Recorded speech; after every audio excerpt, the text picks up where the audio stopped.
Hello बच्चों, आपका स्वागत है मेरे चैनल केमिस्ट्री अड्डा में। मैं Surendra Kumar, assistant professor DAV college Kanpur. बेटा हम लोग डिस्कस कर रहे थे इक्विलिब्रियम, जिसमें हमने उसका फर्स्ट जो मेजर पार्ट है केमिकल इक्विलिब्रियम वो डिस्कस कर लिया है। कुल 4 लेक्चर्स में हमने उसे डिस्कस किया है। यदि आप हमारा वीडियो पहली बार देख रहे हैं बेटा पहले आप केमिकल इक्विलिब्रियम की वीडियो देखिए, उसके बाद हम लोग डिस्कस करने जा रहे हैं इस समय आयनिक इक्विलिब्रियम, उसके वीडियो देखिए। आयनिक इक्विलिब्रियम हम लोग डिस्कस करेंगे कॉन्सेप्ट्स ऑफ एसिड बेस, इसमें डिस्कस करेंगे आर्नियस कॉन्सेप्ट, ब्रॉन्शन-लोरी कॉन्सेप्ट और लुईस एसिड कॉन्सेप्ट। ये तीनों कॉन्सेप्ट एसिड बेस के बारे में क्या कहते हैं इसकी बात करेंगे। प्लस क्वेश्चन जो पूछे जाते हैं एसिड बेस पहचानने के लिए, उनको कैसे पहचानेंगे, उनमें क्या क्या चीजें हमें ध्यान रखनी है, कैसे हम क्वेश्चन को आंसर दे देंगे, ये सब बातें हम लोग करेंगे इस लेक्चर में। और साथ ही बफर सोल्यूशन, बफर एक्शन और उसके अलावा जो है आपका साल्ट ऑफ एसिड बेस, ये सब की बातें हम लोग करेंगे। कुल आयनिक इक्विलिब्रियम में सब बातें होंगी। तो अभी हम स्टार्ट करते हैं पहले इससे कि सब्सटेंस कितने तरह का होता है, इलेक्ट्रोलाइट, नॉन इलेक्ट्रोलाइट, और इलेक्ट्रोलाइट है तो फिर किस तरह का है, स्ट्रॉन्ग इलेक्ट्रोलाइट है कि वीक इलेक्ट्रोलाइट है, ये सब बातें हम लोग करेंगे। चलिए स्टार्ट करते हैं। तो ये यदि हम सब्सटेंस को क्लासिफाई करें, सबसे बड़ा क्लासिफिकेशन जो है वो है इलेक्ट्रोलाइट और नॉन इलेक्ट्रोलाइट। बात से लग रहा है इलेक्ट्रोलाइट क्या होता है, substance which conduct electricity in their aqueous solution, यानी ये वो सब्सटेंस है जिनके एक्वस सॉल्यूशन से इलेक्ट्रिसिटी पास होती है। कैसे होता है, जिनके एक्वस सॉल्यूशन से इलेक्ट्रिसिटी पास होती है। यदि हम बात करें तो कंडक्टर बेसिकली दो तरह के होते हैं। एक कंडक्शन दो तरह होता है, या तो थ्रू इलेक्ट्रॉन जैसे मेटल्स, और ग्रेफाइट एक होता है नॉन मेटल जिसमें कंडक्शन थ्रू इलेक्ट्रॉन होता है। और दूसरा आपका इलेक्ट्रोलाइट्स जिनमें कंडक्शन वाया आयंस होता है, कैटायंस और एनायंस की तरह होता है। तो वही बात की है, इलेक्ट्रोलाइट्स क्या है, वो सब्सटेंस है जिनमें कंडक्शन वाया आयंस होता है, इनके सॉल्यूशन से कंडक्टिविटी यानी इलेक्ट्रिसिटी पास की जा सकती है। और दूसरा आपका है नॉन इलेक्ट्रोलाइट। नॉन इलेक्ट्रोलाइट बात से लग रहा है कि नॉन इलेक्ट्रोलाइट में मतलब substance which does not conduct electricity in their aqueous solution, इनके aqueous solution से इलेक्ट्रिसिटी पास नहीं होगी। ध्यान रखिए aqueous solution का इस तरह यूज किया जा रहा है क्योंकि पानी में घुलनशील होते हैं और पानी में घुलने के बाद ये आयंस में कन्वर्ट हो जाते हैं, कैटायन और आयन में कन्वर्ट हो जाते हैं, और कंडक्शन वाया आयंस होता है तो कैटायन आयन का फॉर्मेशन जरूरी है। यदि इनके सॉलिड हम लेते हैं, सॉलिड स्टेट में ये कंडक्शन नहीं देते हैं या बिहेव एज इंसुलेटर, क्योंकि सॉलिड स्टेट में होने पर जो इनके कैटायन आयन है उनकी पोजीशन फिक्स होती है और मूवमेंट नहीं कर सकते। तो मोल्टेन सॉल्यूशन और एक्वस सॉल्यूशन ही इनका क्या होता है, कंडक्टिंग नेचर का होता है। अब इनको बेसिकली फिर जो इलेक्ट्रोलाइट है उनको भी दो पार्ट में डिवाइड किया गया है, स्ट्रॉन्ग इलेक्ट्रोलाइट और वीक इलेक्ट्रोलाइट। बात से लग रहा है स्ट्रॉन्ग इलेक्ट्रोलाइट मतलब कंडक्टिविटी ज्यादा देगा, वीक इलेक्ट्रोलाइट मतलब कंडक्टिविटी कम देगा। इसको हम किस फॉर्म में समझेंगे, स्ट्रॉन्ग इलेक्ट्रोलाइट वो है जो ionise completely in aqueous solution. Strong electrolyte क्या होता है, आयनाइज हो जाता है, कंप्लीटली आयनाइज हो जाता है किसमें, एक्वस सॉल्यूशन में।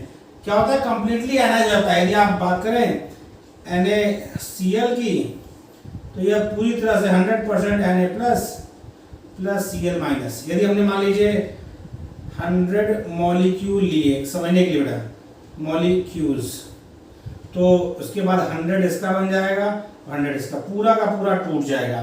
जब पहले 0 होगा, जब डिसॉल्व होगा तो क्या हो जाएगा, 100 में टूट जाएगा। ये एक्वस में होगा बेटा, किसमें होगा, ये एक्वस में। ये किसमें होगा, ये एक्वस। AQ मतलब पानी में घुलनशील है। ओके, इसलिए क्या स्ट्रॉन्ग इलेक्ट्रोलाइट है जो कंप्लीटली आयनाइज हो जाते हैं एक्वस सॉल्यूशन में। जैसे एग्जांपल देखिए NaOH, KOH, HCl, H2SO4, NaCl etcetera. एक हमने दिखा के रखा है। HCl को यदि वाटर में घोलते हैं ना, वाटर में वाटर की मात्रा रहेगी तो क्या होता है, ये टूटेगा H+ और Cl- में। और क्योंकि H+ की रिएक्टिविटी बहुत ज्यादा होती है, रिएक्टिव ज्यादा मतलब स्टेबल कम, तो वाटर के ऑक्सीजन मॉलिक्यूल से कंबाइन होकर H3O+ यानी हाइड्रोनियम आयन फॉर्म करता है।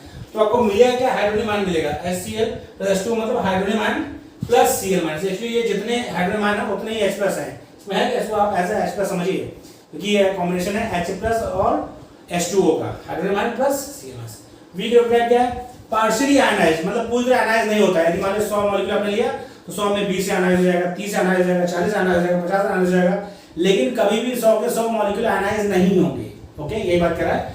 Partially ionise and an equilibrium is set up between the ions and the unionized electrolyte। तो ये पार्शियली आयनाइज होगा तो एक इक्विलिब्रियम स्टेबलाइज होगा किसके बीच में, आयनाइज मतलब जो आपका आयंस है और अनआयनाइज्ड इलेक्ट्रोलाइट के बीच में। तो क्या होता है, जब पार्शियली आयनाइज होगा तो एक ऐसा समय आएगा जब एक इक्विलिब्रियम स्टेबलाइज हो जाएगा बिटवीन नॉन आयनाइज्ड इलेक्ट्रोलाइट और बिटवीन आयंस के बीच में एक इक्विलिब्रियम स्टेबलाइज हो जाएगा, जिसको हमने यहाँ पर दिखा रखा है। देखिए CH3COH जो H2O में वाटर में बोलते हैं, क्योंकि यह आपका एक वीक इलेक्ट्रोलाइट है तो क्या फॉर्म हो गया, ये जो साइन नंबर किसका है, ये है रिवर्सिबल साइन है, आपको पता है रिवर्सिबल का, जो कि हमने यहाँ पर जो साइन यूज किया है वो क्या है, सिंगल डायरेक्शन यूज किया है, इसमें रिवर्स डायरेक्शन नहीं होती है, लेकिन यहाँ पर क्या है पार्शियली एनालाइज है, इसलिए क्या है सिंबल ये लगा रखा है, रिवर्सिबल होगा, यानी इसका मतलब इक्विलिब्रियम स्टेबलाइज होगा। तो जब इसको हमने वाटर में घोला तो स्टेट आयन और हाइड्रोजन आयन फॉर्म हुआ है, स्टेट आयन और हाइड्रोजन आयन फॉर्म हुआ है। यह पूरी तरह 100% आयनाइज नहीं हुआ है, इसीलिए इक्विलिब्रियम फॉर्म हुआ है। इसी इक्विलिब्रियम को कहते हैं आयनिक इक्विलिब्रियम। क्या कहते हैं, इसी इक्विलिब्रियम को कहते हैं आयनिक इक्विलिब्रियम। कोई बात क्या है, if weak electrolyte express as AB, generally हमने इसको एक्सप्रेस किया AB के फॉर्म में, तो जब इसको वाटर में घोलेंगे तो क्या होगा, A प्लस एक्वस बनेगा, B माइनस एक्वस बनेगा।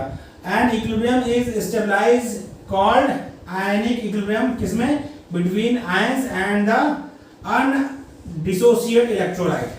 किसके किसी में बनता है बेटा, अनडिसोसिएट या अनआयनाइज्ड इलेक्ट्रोलाइट और आयंस के बीच में इक्विलिब्रियम स्टेबलाइज होता है, किसमें, इन वीक इलेक्ट्रोलाइट। ये चीज आपको ध्यान रखनी है, यदि पार्शियल आयनाइजेशन की बात कर रहा है इसका मतलब इलेक्ट्रोलाइट क्या है, वीक इलेक्ट्रोलाइट है। तो आगे बात करते हैं, अब स्टार्ट करते हैं कॉन्सेप्ट्स।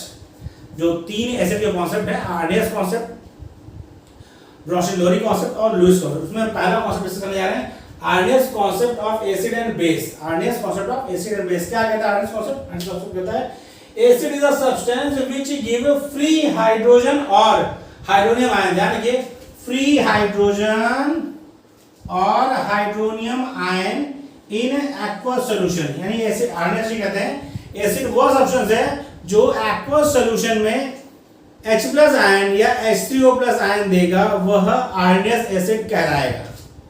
समझ आ गया बेटा, एक्वस सॉल्यूशन कंडीशन ध्यान रखिए, कंडीशन ये है कि एसिड वो सब्सटेंस है जो एक्वस सॉल्यूशन में H प्लस आयन या H3O प्लस आयन देगा, वह एसिड होगा या कहा जाए आर्नियस एसिड होगा। अब उसमें बात आती है क्या, इसमें क्यों बोला गया हाइड्रोजन आयन, वो लिखा है H plus ion is very reactive. H plus ion मतलब hydrogen ion is very reactive and can not exist freely in aqueous solution. तो ये बेटा क्योंकि हाईली रिएक्टिव होता है तो यह फ्रीली एग्जिस्ट नहीं कर पाता, करता क्या है, thus bond with oxygen atom of water form hydronium ion। तो हाइड्रोजन जो आपका वाटर है उसके ऑक्सीजन मॉलिक्यूल से कंबाइन करके हाइड्रोनियम आयन फॉर्म करता है, और हाइड्रोनियम आयन क्या, रिलेटिवली मोर स्टेबल है, रिलेटिवली मोर स्टेबल है, इसीलिए एग्जिस्ट करता है। कॉपी कर लिए, फिर हम आगे बात करें।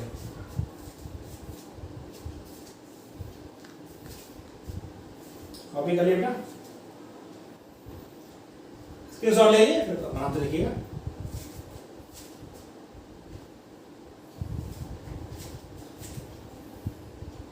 कॉपी कर लिया,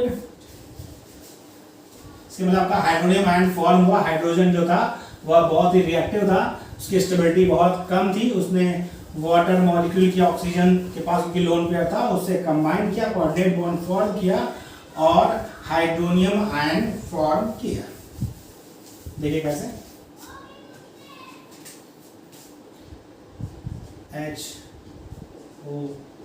H के पास लोन पेयर था बेटा, इसने क्या किया, H प्लस से कंबाइन किया और बना दिया OH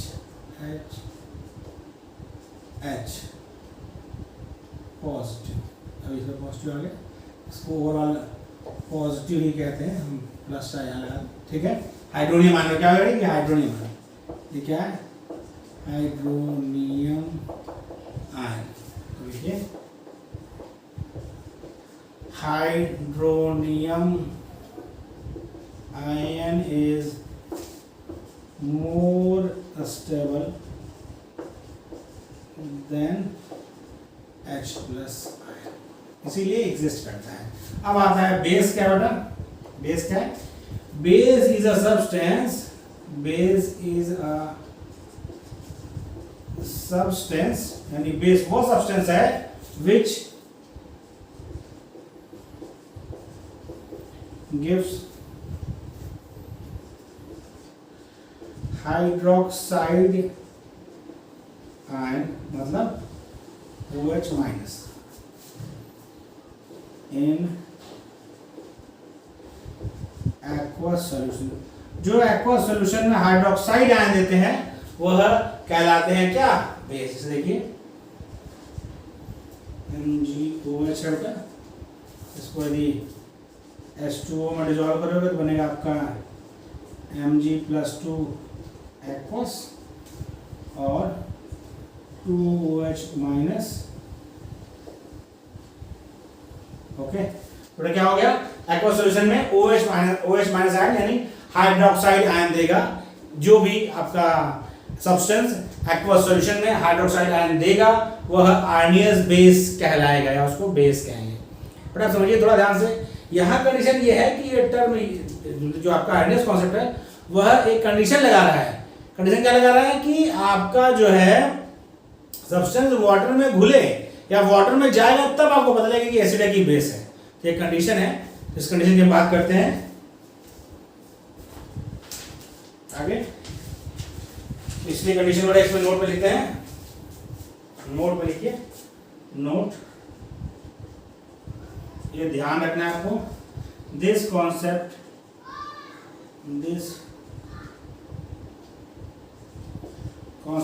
is limited,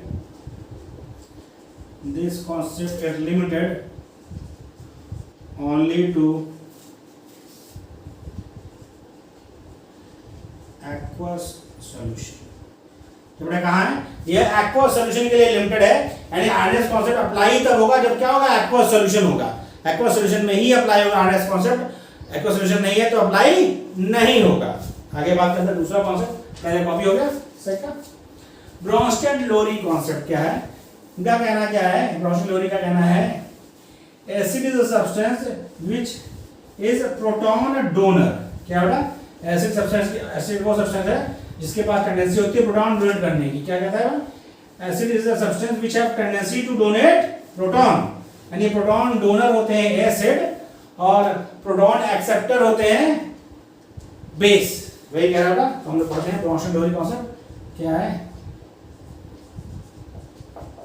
Bronsted Lowry concept of acid and base.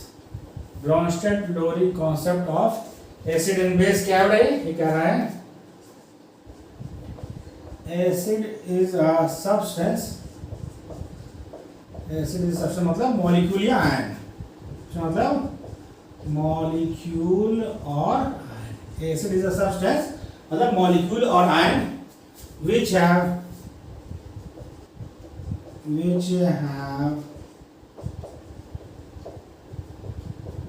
tendency to donate proton। Proton मतलब बेटा क्या, H प्लस, मतलब acid is substance which have tendency to donate proton, that is, इसका मतलब क्या हुआ, प्रोटॉन डोनर्स आर एसिड। कोई दिक्कत, एक लाइन में जवाब होगा, प्रोटॉन डोनर्स आर एसिड। जो प्रोटॉन देंगे मतलब H प्लस देंगे वह एसिड होते हैं। उसके बाद क्या है, बेस क्या है बेटा आपका, base is a substance which have tendency to accept proton, यानी बेस वो सब्सटेंस है जिसमें प्रोटॉन एक्सेप्ट करने की टेंडेंसी होती है और एसिड वो सब्सटेंस है जिसमें प्रोटॉन देने की टेंडेंसी होती है। इसका मतलब क्या होगा बेटा, that is proton acceptors are base. कोई दिक्कत नहीं आपको समझने में, बहुत आसान कॉन्सेप्ट है ब्रोंस्टेड लोरी का कि acid is substance which have tendency to donate proton, यानी एसिड्स वो सब्सटेंस है जिनमें प्रोटॉन देने की इच्छा होती है या कहा प्रोटॉन डोनर्स आर एसिड्स, और बेस वो सब्सटेंस है जिनमें प्रोटॉन एक्सेप्ट करने की इच्छा होती है तो प्रोटॉन एक्सेप्टर्स आर बेस। तो देखिए HCl आपका है वह H प्लस और Cl माइनस देगा, तो क्या है, ये है एसिड है। क्या है, क्यों, क्योंकि इसने H प्लस डोनेट कर दिया। या बेस की बात करें, NH3 को H प्लस मिल जाए तो एक्सेप्ट करके क्या बना देगा, NH4 प्लस। क्या बना देगा, NH4 प्लस। तो ये क्या है आपका, ये है बेस। इसमें प्रोटॉन डोनेट करने की टेंडेंसी थी, तो ये आपका एसिड है। NH3 में प्रोटॉन एक्सेप्ट करने की टेंडेंसी थी, इसलिए क्या है, बेस है। कॉपी कर लीजिए, इधर बड़ा कॉपी कर लिया। ये बेसिक चीज है, आपने बहुत पहले पढ़ रखी होगी, कई बार पढ़ी होंगी, बस आपको हम रिमाइंड करा रहे हैं, दोबारा से रिवाइज करा रहे हैं। और ध्यान रखना है बेटा, क्योंकि बारीक क्वेश्चन जब आते हैं, कहने को तो बहुत सिंपल चीज है, आपको याद है, लेकिन ऐसा नहीं है कि बच्चे गलत नहीं करते। एसिड बेस कॉन्सेप्ट के क्वेश्चन भी बहुत से बच्चे गलत करके आते हैं, वहां पे बोलते हैं सर सिली मिस्टेक हो गया। तो हम ये चाहते हैं कि आपसे सिली मिस्टेक ना हो, क्योंकि सिली मिस्टेक से भी आपके सिलेक्शन में कोई दिक्कत आती है, आपके कुछ एक आध नंबर से रह जाता है, तो बहुत पछतावा होता है। इसीलिए सिली मिस्टेक बचाइए और जो बेसिक चीजें हैं उनको और ध्यान से पढ़िए, ठीक है। अब और टर्म सीखिए।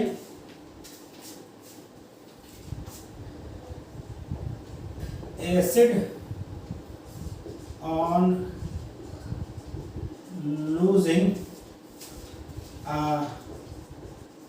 Proton produce species. Acid on losing a proton produce a species which has the tendency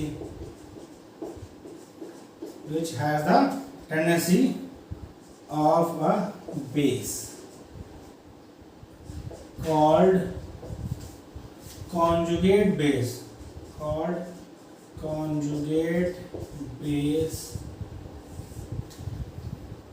of that S। बहुत सही, बहुत इंपॉर्टेंट लाइन है जो आपको समझनी है। क्या होता है, एसिड यदि एक प्रोटॉन लूज कर देता है तो जो स्पीशीज फॉर्म करता है उसकी टेंडेंसी बेस की तरह होती है। कैसे कि वह भाई जो एसिड ने एक प्रोटॉन लूज किया तो जो स्पीशीज बनी वह प्रोटॉन एक्सेप्ट करने की इच्छा रखती है और उस स्पीशीज को उस एसिड का कॉन्जुगेट बेस कहते हैं। क्या कहते हैं बेटा, कॉन्जुगेट बेस कहते हैं। तो देखिए यदि एसिड ने एक H+ निकाल दिया तब बनाएगा वो कॉन्जुगेट बेस। जरा समझिए, HCl ने एक H+ निकाल दिया तो Cl- बना, इसको बोलते हैं क्या, कॉन्जुगेट बेस ऑफ HCl। बहुत इंपॉर्टेंट ये है, कॉन्जुगेट बेस ऑफ HCl, ठीक है। और यदि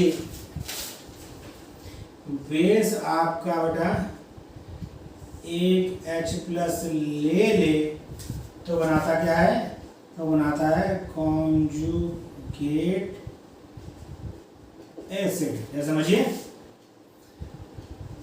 NH3 हमारा था, उसमें हमने एक H+ जोड़ दिया, क्या फॉर्म हुआ, तब फॉर्म हुआ NH4+। और ये क्या है, ये है कॉन्जुगेट एसिड ऑफ NH3। बहुत ही इंपॉर्टेंट लाइन है जो आपको समझनी है कि एसिड से यदि एक हाइड्रोजन मतलब H+ है, एक एसिड से यदि एक प्रोटॉन लूज होगा जो स्पीशीज बनेगी उसे बोलते हैं कॉन्जुगेट बेस, और वह उस एसिड का कॉन्जुगेट बेस कहलाता है। जैसे हमने HCl से एक हाइड्रोजन एक प्रोटॉन निकाल दिया तो Cl- बना, तो Cl- क्या है, यह है कॉन्जुगेट बेस ऑफ HCl। उसी तरह यदि बेस में एक प्रोटॉन ऐड हो जाएगा तो जो बनता है स्पीशीज वो कहलाता है conjugate acid of that base, conjugate acid of that base. और इसी तरह एग्जांपल लिया हमने NH3 में एक प्रोटॉन जोड़ा, NH4+ बना, तो ये क्या है, यह है आपका कॉन्जुगेट एसिड ऑफ NH3। क्या है, NH3 बेस था, conjugate acid of NH3। Copy कर लिया, बहुत इंपॉर्टेंट लाइन है वो जिसको आपको समझना है, ठीक। और जो आपका एसिड बेस पेयर होता है, मतलब ये जो बना ये और ये आपस में कॉन्जुगेट एसिड बेस पेयर कहलाते हैं। तो मैं बता रहा था, इधर कॉपी हो गया।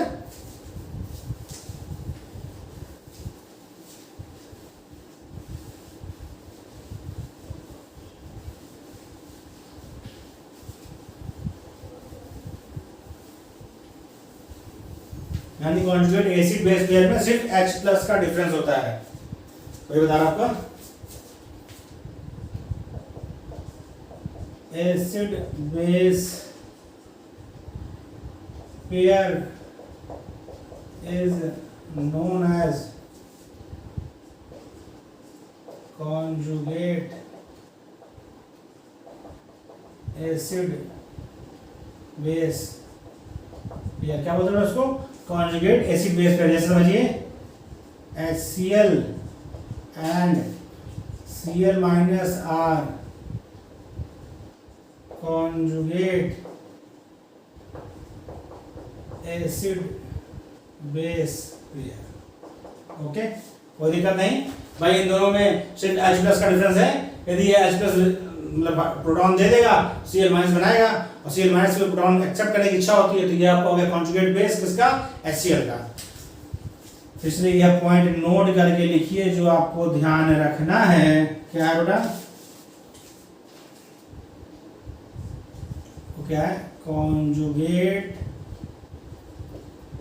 Pair of an conjugate pair of an acid and base differ by a proton। बहुत ध्यान रखिए, यानी कॉन्जुगेट एसिड बेस पेयर जो है उनमें आपस में सिर्फ H प्लस का डिफरेंस है। H प्लस मतलब प्रोटॉन का डिफरेंस है। एसिड के पास प्रोटॉन, एक प्रोटॉन ज्यादा है और बेस के पास एक प्रोटॉन उससे कम है। जैसे समझिए हम बात करते हैं, अब समझिए थोड़ा ध्यान से, H2SO4 और HSO4 माइनस, ये आपस में एसिड बेस पेयर है। HSO4 माइनस और SO4 माइनस 2, ये क्या होता है?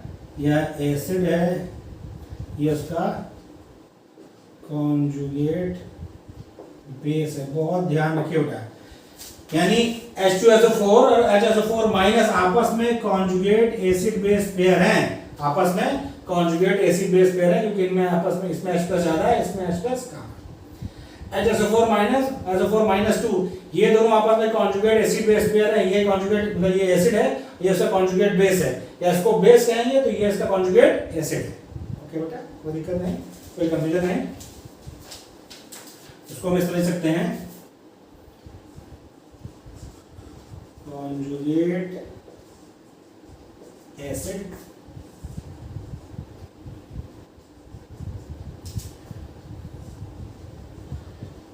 conjugate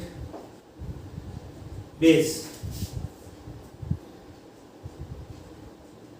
ओके भाई, conjugate acid से एक H प्लस निकला तो उसका conjugate base बन गया, और conjugate base जो है उसमें एक H प्लस जोड़ दिया तो उसका conjugate acid बन गया। कॉपी कर लीजिए। अभी अगला पॉइंट लिखते हैं जो बहुत इंपॉर्टेंट है। क्या बेटा? Stronger the acid weaker the conjugate base, या stronger the base weaker its conjugate acid. Right वाली कॉपी। फिर नेक्स्ट पॉइंट हम लोग लिखते हैं। वो पॉइंट सारे याद रखते हैं बेटा, थ्योरेटिकल क्वेश्चन है लेकिन बहुत ही ज्यादा इंपॉर्टेंट है क्योंकि इसमें क्वेश्चन आता है। और थोड़ा सा आप कंफ्यूज हुए, यदि आप कॉन्सेप्ट में थोड़ी भी लचक रही तो क्वेश्चन गलत ही होता है, क्योंकि आपको लगता है कि मैं सही सोच रहा हूं लेकिन होता उल्टा है। इसलिए इस कॉन्सेप्ट को बहुत अच्छे से समझिए, तो अच्छे से याद रखिए, नोट करके लिखिए। क्या बेटा? Stronger the acid weaker it's conjugate base, या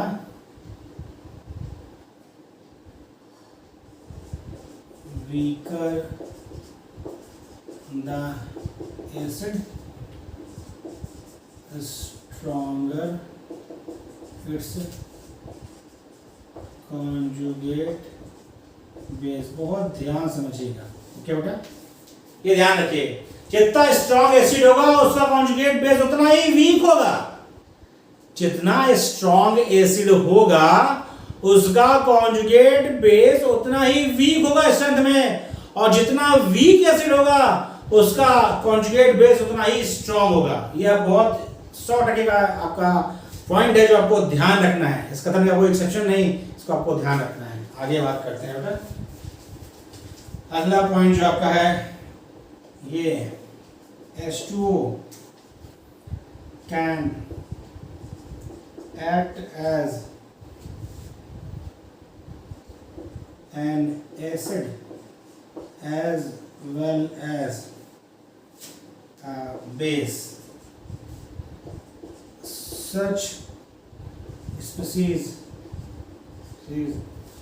are called amphiprotic. नया टर्म है amphiprotic species, क्योंकि यह प्रोटॉन ले भी सकता है और प्रोटॉन दे भी सकता है, इसीलिए इसको बोला गया यहाँ पर एम्फीप्रोटिक। क्या बोला गया? एम्फीप्रोटिक। वाटर आपका क्या है बेटा? यह behave as Bronsted acid, also behave as Bronsted base, यानी प्रोटॉन डोनर भी है और प्रोटॉन एक्सेप्टर भी है। और जब प्रोटॉन डोनर एक्सेप्टर दोनों है तो इसको बोलते हैं एम्फीप्रोटिक। क्या बोलते हैं? एम्फीप्रोटिक। कॉपी करेंगे।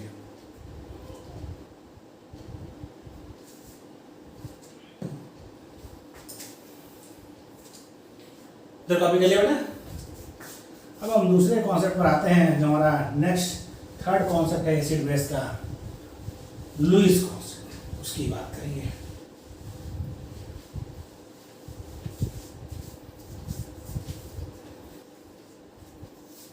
यही करते हैं जगह अभी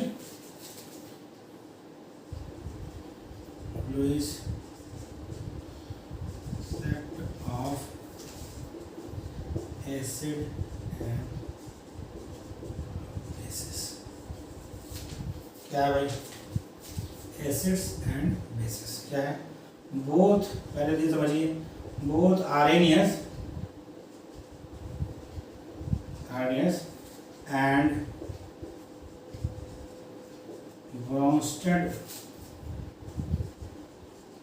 लोरी concept are limited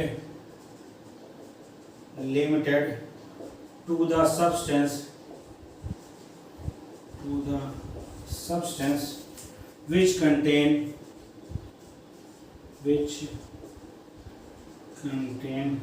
hydrogen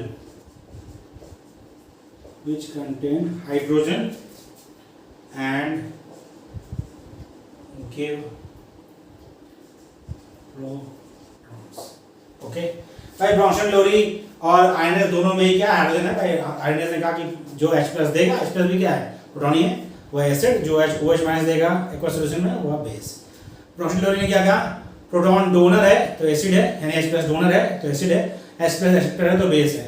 लेकिन ऐसे बहुत से मॉलिक्यूल हैं जिनमें हाइड्रोजन है ही नहीं, इसके बाद भी वो behave as acid and behave as base. तो उनकी बात करने के लिए कॉन्सेप्ट नया आया, लुईस कॉन्सेप्ट। जैसे आपका BF3 वेल नोन, आपको पता है बोरॉन के ट्राई हैलाइड्स एसिड की तरह बिहेव करते हैं, जबकि उनके पास हाइड्रोजन नहीं है, ना ही उनके पास हाइड्रोक्साइड है। AlCl3 also behave as acid, लेकिन उसके पास हाइड्रोजन नहीं है।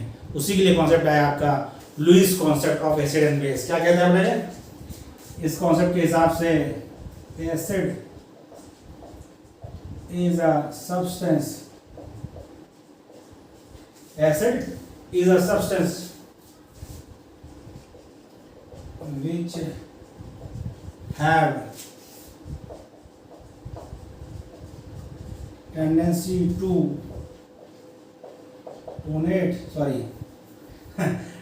accept lone pair electrons। यानी एसिड वह सब्सटेंस है जिसकी यह प्रवृत्ति है, एसिड वह सब्सटेंस है जिसकी यह प्रवृत्ति है कि वह लोन पेयर एक्सेप्ट कर सकता है, यानी lone pair acceptors are Lewis acid. यानी इसको हम कह सकते हैं that is lone pair acceptors are Lewis acids. कोई दिक्कत नहीं, यानी एसिड वो सब्सटेंस है जिसकी टेंडेंसी है कि वह लोन पे एक्सेप्ट करे। वह क्या होते हैं? वह लुईस एसिड्स होते हैं, उन्हें लुईस एसिड कहते हैं। अगला बेटा दूसरा क्या है? Base is a substance which have tendency to donate lone pair electrons. That is, lone pair donor, lone pair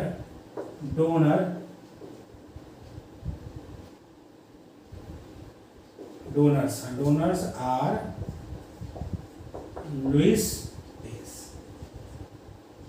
यह सिंपल सा कॉन्सेप्ट लुईस ने दिया कि lone pair acceptors are Lewis acid and lone pair donors are Lewis base. अब उनको पहचाने कैसे, इसके लिए हम लोग बात करेंगे कैसे पहचानेंगे बेटा। जैसे पहले एक सिंपल सा एग्जांपल लीजिए। ये देखिए आपका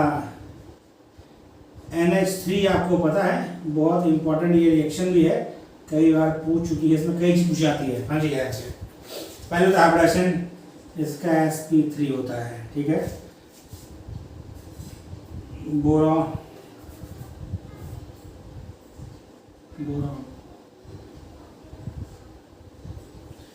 फ्लोरीन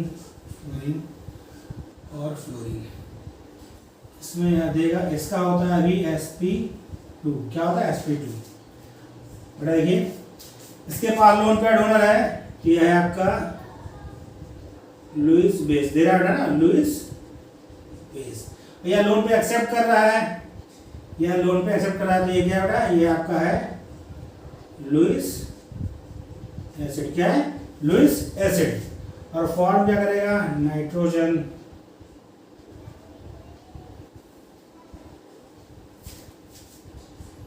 कोऑर्डिनेट बॉन्ड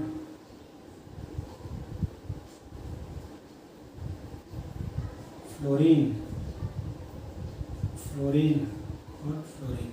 अब इसका भी हाइब्रिडाइजेशन sp3 है और इसका भी sp3 है, ध्यान रखिए बेटा, ठीक है। और यह जो बॉन्ड है इसको बोलते हैं कोऑर्डिनेट बॉन्ड। क्या बेटा, कोऑर्डिनेट बॉन्ड है। Coordinate bond is a special type of covalent bond जिसमें जो शेयरिंग इलेक्ट्रॉन है वह एक स्पीशीज देता है, इसको बोलते हैं डोनर।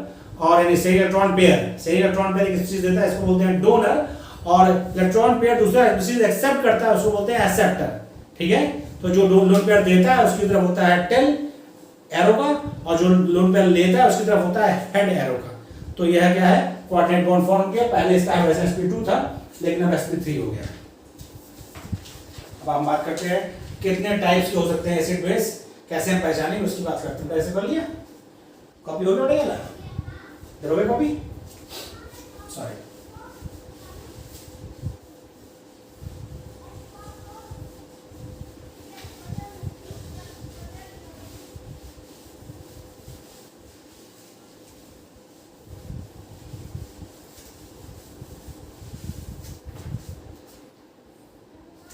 देखिए टाइप्स ऑफ लुईस बेस,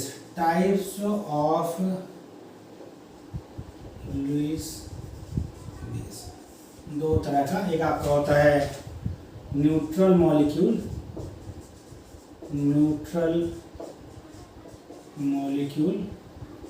क्या, which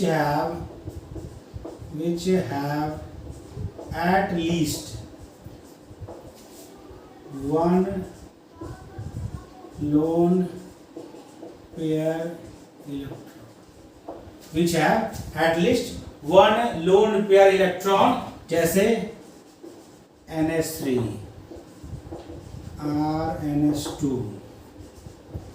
H2O ROH PH3 etc. Okay.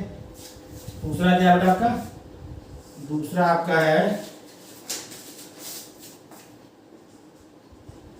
Negative charge ion. Negative charge ion क्या बेटा, जैसे आपका F minus, Cl minus, OH minus, Br minus etcetera. ये भी क्या है, ये है लुईस बेस है, क्योंकि इनका ऑक्टेट पूरा है और इनके पास लोन पेयर है। ऑक्टेट पूरा है, लोन पेयर है, तो लोन पेयर डोनर है, इसलिए लुईस बेस है। कॉपी कर लो इसको। और फिर हम बात करते हैं types of Lewis acid. Types of Lewis types of Lewis acid में क्या बेटा? पहला मॉलिक्यूल्स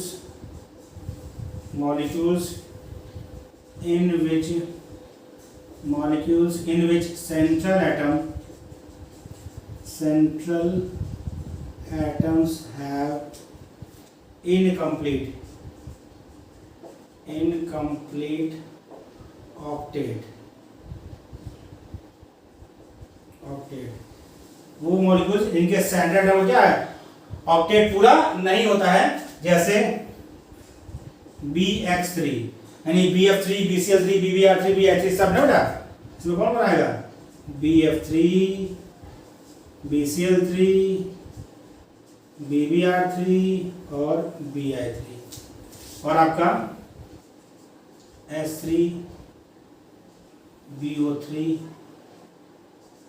AlCl3, PeCl2 एटसेट्रा। आपको लुईस एसिड के बहुत एग्जांपल बताएं। हमने कई बार लुईस एसिड की बात की, हम लोग केमिकल बॉन्डिंग पढ़ा तब हमने लुईस एसिड की बात की थी, तो डिटेल में नहीं पढ़ा था लेकिन वहाँ बात की थी। हो गया बेटा कॉपी इधर वाला। ये तो वो हो गया पहला टाइप। वो है जिनमें सेंट्रल एटम का ऑक्टेट पूरा ना हो। मॉलिक्यूल्स आपका न्यूट्रल है लेकिन उसका सेंट्रल एटम का उसके ऑक्टेट पूरा नहीं है। They behave as Lewis acid. उनका लोन पे एक्सेप्ट करने की इच्छा होती है ताकि वह लोन पे एक्सेप्ट करके अपना ऑक्टेट पूरा कर सके, इसीलिए वो लोन पे एक्सेप्टर है और बिहेव एज लुईस एसिड। दूसरा टाइप देखिए, दूसरा टाइप क्या है? कैटायंस ऑफ डी ब्लॉक पूरा का पूरा कोऑर्डिनेशन केमिस्ट्री इस पर डिपेंड है। जैसे देखिए Ag+ Cu+2 Fe+3 Fe+2 etcetera. तो देखिए कि हमको एग्जांपल आपको बता रहे हैं। Ag+ में जब दो NH3 मॉलिक्यूल से रिएक्शन करता है क्या बनाता है बेटा? ये बनाता है Ag NH3 इधर से और H3N इधर से लोन पे देता है, तो इस पर +2 चार्ज होता है। बेटा देखिए Ag क्या गया? Ag+2 में था, Ag+ में नॉट +2 में। ठीक, तो इसने क्या किया? इधर से एक लोन पेयर दिया, इधर से एक lone pair, lone pair accept किया इसने, इसलिए क्या है? Behave as Lewis acid. Behave as Ag+ behave as Lewis acid. और लास्ट टाइप क्या है आपका? लास्ट टाइप आपका है थर्ड, मॉलिक्यूल्स इन विच, बहुत ध्यान सुनिए बेटा, molecules in which central atoms of P block element, यानी सेंट्रल एटम क्या होगा? P ब्लॉक एलिमेंट होंगे, elements having empty d orbitals। बहुत ही इंपॉर्टेंट, सबसे अधिक दिक्कत इसी को पहचानने में होती है। पहला वाला सबसे आसान है पहचानना, दूसरा वाला भी, तीसरा वाला क्या है? आपको वो मॉलिक्यूल्स देखने हैं जिनका सेंट्रल एटम क्या हो? P ब्लॉक का हो, लेकिन उसके बाद वैकेंट d ऑर्बिटल अवेलेबल हो, वो भी बिहेव एज लुईस एसिड। जैसे देखिए एग्जांपल देखिए SnCl4 SiCl4 PbCl2 एटसेट्रा। तो एग्जांपल देखिए SiF4, यह क्या है? ये आपका बिहेव करेगा लुईस एसिड की तरह। यह कंबाइन करता है दो फ्लोराइड आयन से, जो बिहेव करता है कैसे? लुईस बेस की तरह। लोन पे एक्सेप्टर है, देखिए ये लुईस बेस है तो लोन पे डोनर हो गया। ये लुईस एसिड है क्योंकि लोन पे एक्सेप्टर है, तो कंबाइन करके क्या बनाता है? कंबाइन करके फॉर्म करता है SiF6(2-). तो देखिए ये लुईस बेस है जो लोन पेयर देगा, या लुईस एसिड लोन पेयर लेगा, और दोनों कंबाइन करके एडक्ट बनाते हैं। क्या बनाते हैं? इसको बोलते हैं एडक्ट, कर सकते हैं एडक्ट, फॉर्म करते हैं SiF6(2-). तो इसी साथ हमारा लेक्चर कंप्लीट हो रहा है। आपको हमने एसिड बेस की 3 डिफिनेशंस है, 3 जो डिफिनेशंस है, 3 टाइप्स के एसिड बेस बताए गए, वो आपको हमने बहुत डिटेल में बताया। आपको हर पॉइंट का बहुत बारीकी से ध्यान रखना है। थ्योरेटिकल क्वेश्चन इस पर आते हैं, और खास बात क्या है कि यदि आपको कॉन्सेप्ट में थोड़ी सी चूक होगी या पढ़ने में क्वेश्चन को थोड़ा सा चूक होगा, क्वेश्चन गलत हो जाता है। बहुत सिंपल क्वेश्चन आते हैं और सिली मिस्टेक में गलत हो जाता है। इसीलिए क्वेश्चन यदि एसिड बेस कॉन्सेप्ट पे आए, बहुत केयरफुली पढ़िए उसको और आंसर भी केयरफुली दीजिए, क्योंकि आसान क्वेश्चन यदि गलत होता है तो बहुत पछतावा होता है। आपको वीडियो कैसा लगा बेटा, कमेंट बॉक्स में मैसेज करें और ज़्यादा लाइक और शेयर करें। Thank you.